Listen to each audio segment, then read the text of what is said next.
She thought I was just another guy in a cabin. The HOA Karen called the cops on me. Confident I'd be fined or forced out. But when the officers asked for my name, everything changed. One phone call. One pause. Then her husband arrived. And went completely silent. Because the man she tried to intimidate was the last person she should be targeted. Stay till the end. This didn't end the way she expected. The cabin sat at the edge of a tree line, far from the manicured lawns and identical mailboxes that defined the nearby neighborhood. I had bought the land years earlier, long before the HOA even existed, precisely because it was quiet and untouched. No streetlights, no sidewalks, no rulebook thicker than a phone directory telling me what color my door had to be. Just pine trees, gravel, and the low hum of wind moving through the valley. I kept the place clean, modest, and respectful. No loud parties, no junk piled outside, no traffic coming in and out. To me, it was peace. To her, it was a problem. I first noticed her one afternoon while repairing a section of the porch. A woman stood at the edge of my property, arms crossed, sunglasses tilted just enough to make sure I noticed she was staring. She didn't wave. She didn't introduce herself. She just watched, like I was doing something suspicious by existing there. A few days later, I found a printed notice tucked under a rock near my driveway. It warned about unapproved structures and non-compliant residences. No name, no signature, just HOA letterhead. That's when it clicked. The HOA had expanded, and suddenly my cabin, which wasn't even inside their boundaries, offended someone's sense of control. From that moment on, she made herself impossible to ignore.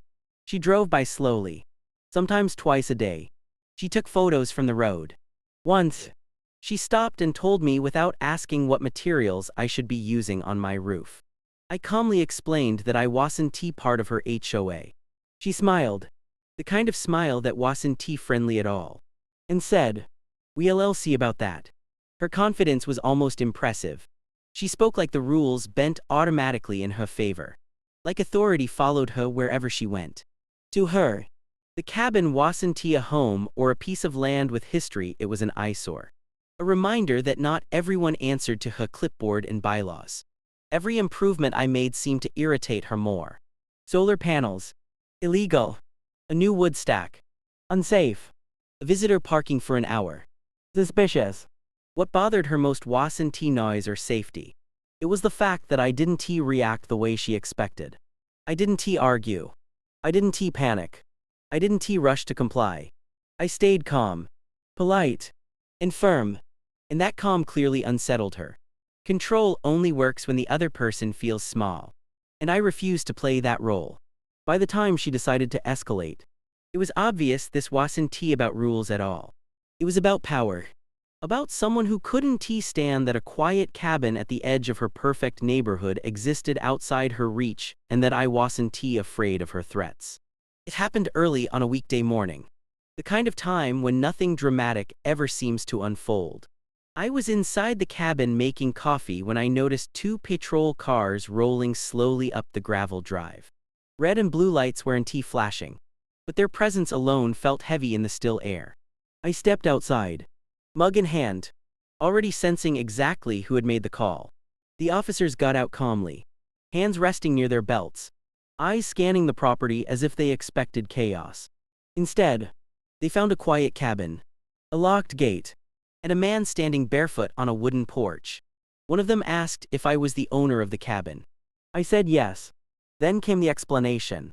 A complaint about unauthorized construction, illegal occupancy, and potential safety hazards. The words sounded rehearsed, like they had been read straight from a script. I almost laughed, but I held it in. I knew better than to treat the situation lightly. I invited them to walk around and see for themselves. No broken codes, no blocked roads, no danger. Just a well-kept cabin on privately owned land. As we walked, one officer quietly admitted that the call had come from a local HOA representative. That was when the absurdity really set in.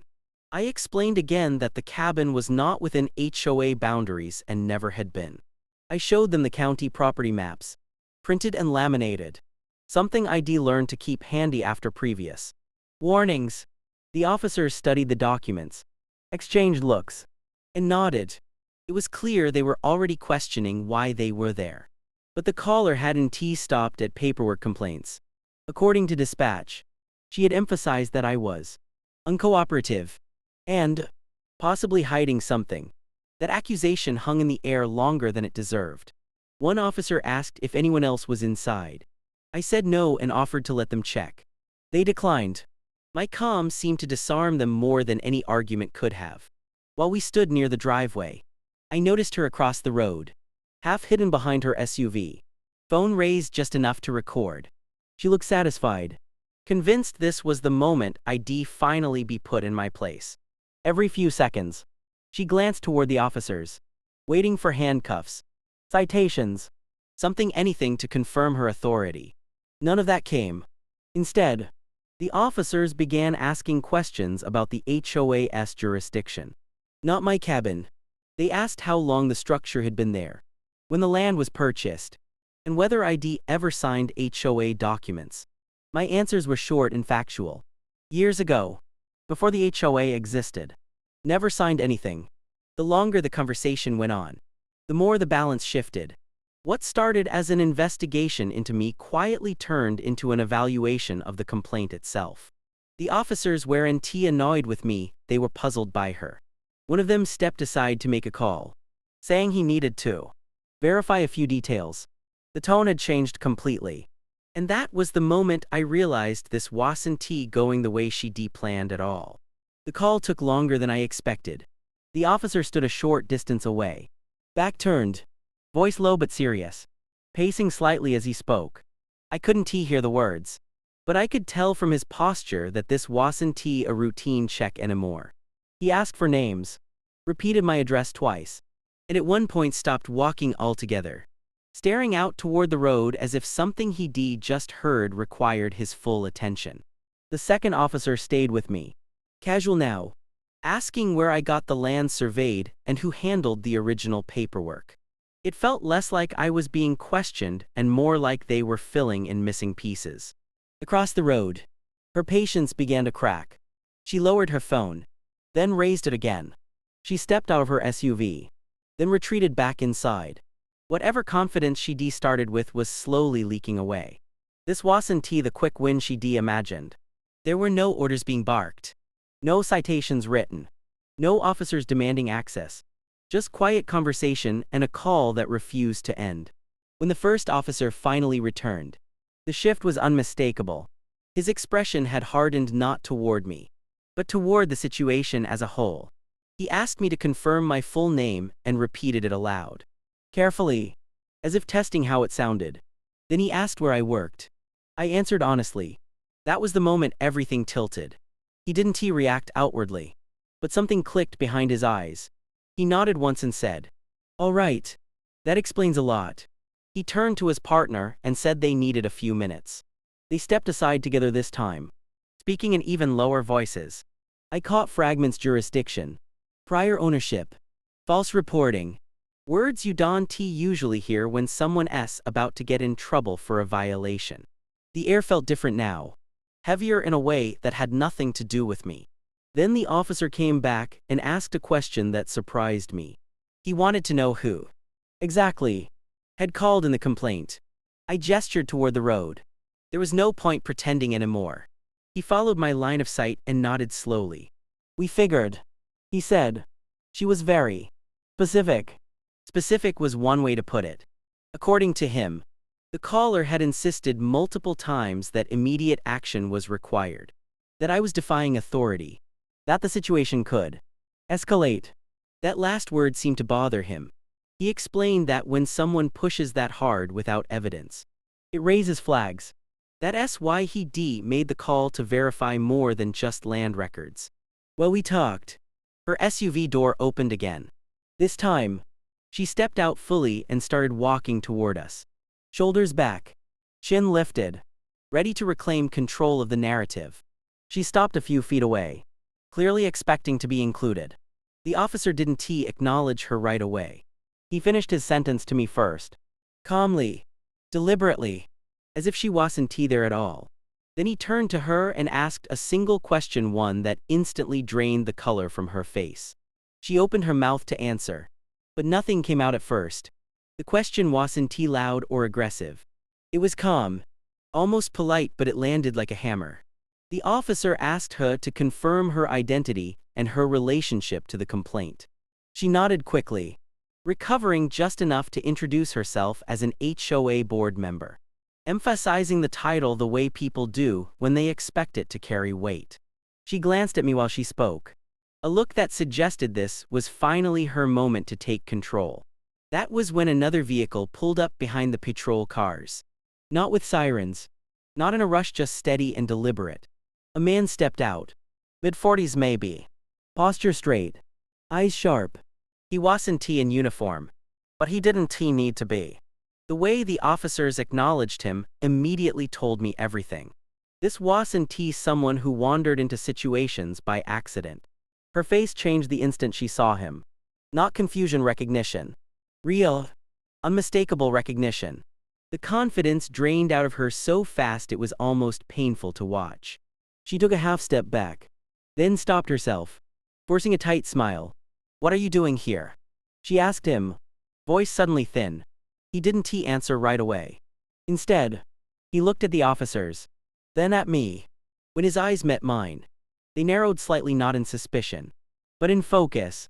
One of those looks people give when a name suddenly matches a file they've seen before.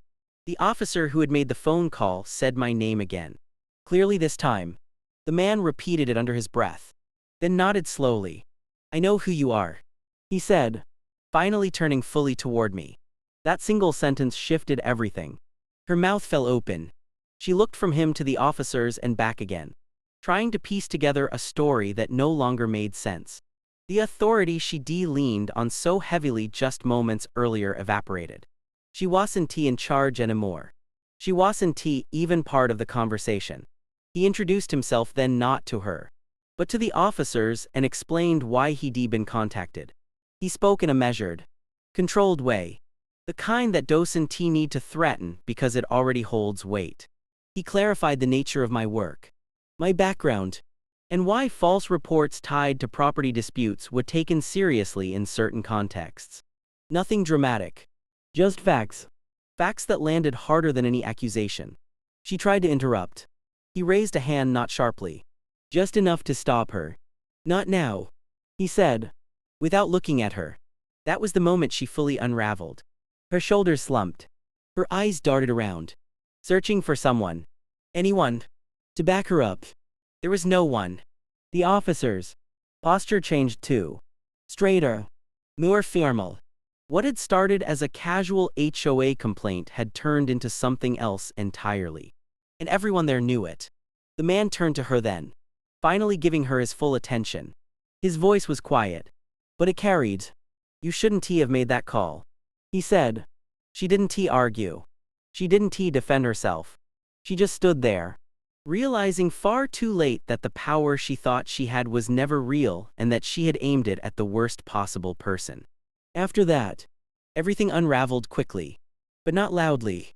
There were no raised voices, no dramatic arrests, no flashing lights tearing through the trees. Just a quiet, almost uncomfortable stillness as the consequences settled into place. The officers explained, calmly and professionally, that the complaint would be documented as unfounded. They also made it clear that repeated false reports, especially those involving law enforcement, had their own consequences. Nothing was threatened. Nothing needed to be. The message was delivered with the kind of finality that doesn't invite argument.